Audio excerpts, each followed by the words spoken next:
அஸ்ஸலாமு அலைக்கும், welcome to Hanif's kitchen. இன்றைக்கி நம்ம பார்க்க போகிறது ரொம்ப ஸ்வீட்டான ஒரு ரெசிபி.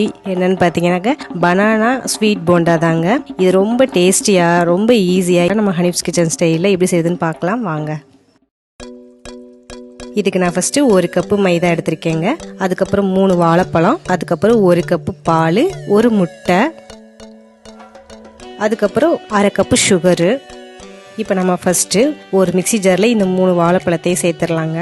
இதுக்கு நம்ம கையை வச்சு பிசைய வேணாம், பிளெண்டர் வேணாம், எதுவுமே வேண்டாங்க. ரொம்ப மிக்சி ஜார்லேயே இந்த நம்ம போண்டாவோட பேட்டரை சூப்பராக ரெடி பண்ணிடலாம் பாருங்கள்.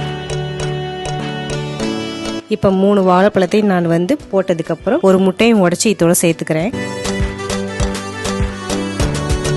அதுக்கப்புறம் நம்ம எடுத்து வச்ச மைதாவை பாதியாக சேர்த்துக்கலாங்க.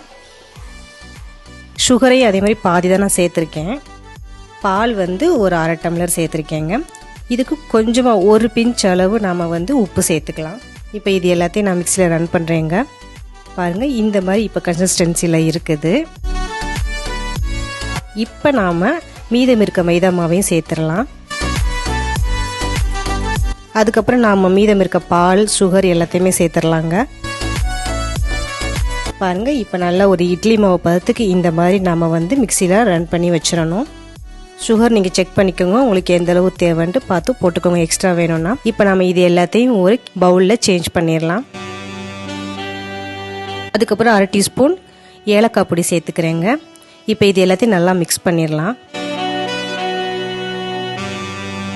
இப்போ நம்மளுக்கு சூப்பரான போண்டா பேட்டர் ரெடி ஆயிடுச்சுங்க. இப்போ நான் அடுப்பை ஆன் பண்ணி கடாய் வச்சு ஆயில் ஊற்றிக்கிறேங்க. ஆயில் நல்லா ஹீட் ஆனதுக்கப்புறம் இந்த மாதிரி கரண்டியில் கொஞ்சம் கொஞ்சமாக நம்ம ஊற்றிக்கிடலாம்.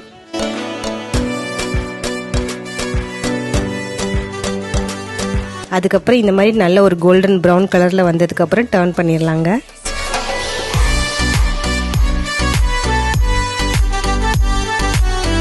இப்போ உள்ளே வேகிறதுக்கு நான் ஒரு ட்ரிக்ஸ் சொல்லித்தரேங்க. அதாவது நீங்கள் இந்த மாதிரி ஒரு கூர்மையான ஒரு கோனுசி அந்த மாதிரி வச்சுருந்தீங்கன்னாக்க அதில் சென்டரில் இந்த மாதிரி ஒவ்வொரு ஹோல் போட்டு விட்டுருங்க. அந்த மாதிரி ஹோல் போடும்போது உங்களுக்கு உள்ள மாவை இல்லாமல் சூப்பராக உள்ளே வெளியே எல்லாமே நல்லா அழகாக இந்த போண்டா சூப்பராக நல்லா குக்காகி இருக்கும், கிறிஸ்பியாக இருக்கும், சூப்பராக இருக்கும். அதுக்கப்புறம் 2 பக்கமே நல்லா டர்ன் பண்ணி சூப்பராக நல்லா கோல்டன் ப்ரௌன் கலரில் நம்ம இப்போ பொரிச்சு எடுத்துடலாம். பாருங்க, எல்லாத்தையுமே நான் இந்த மாதிரி ஃபுல்லாக பொரிச்சு எடுத்துடுறேன்.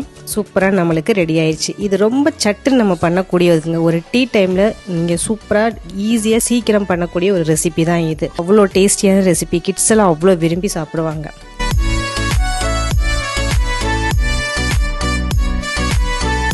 இப்போ நம்ம சாப்பிட்டு பார்க்கலாம் எப்படி இருக்குதுன்ட்டு. பாருங்க, உள்ள சூப்பராக நல்லா குக் ஆகியிருக்கு. அந்த வாழைப்பழத்தோட அந்த ஸ்மெல், இந்த போண்டாவோட அந்த டேஸ்ட், அந்த எக் எல்லாமே போட்டுக்கலாம். ரொம்ப சாஃப்டாக இருக்குது, ரொம்ப டேஸ்டியாக இருக்குங்க. ஸோ நீங்கள் கண்டிப்பாக இந்த வாழைப்பழ இனிப்பு போண்டாவை ட்ரை பண்ணி பாருங்கள். ட்ரை பண்ணி பார்த்து எப்படி இருந்துச்சு நம்ம கமெண்ட் பாக்ஸில் நம்மளுக்கு ட்ராப் பண்ணுங்கள். அப்படி நம்ம சேனலை சப்ஸ்கிரைப் பண்ணுங்க. இப்போ பக்கத்தில் இருக்க பெல் ஐக்கானே கிளிக் பண்ணிடுங்க. அதோட நம்ம வீடியோஸ் எல்லாத்தையும் பார்த்து என்ஜாய் பண்ணுங்கள். தேங்க்யூ.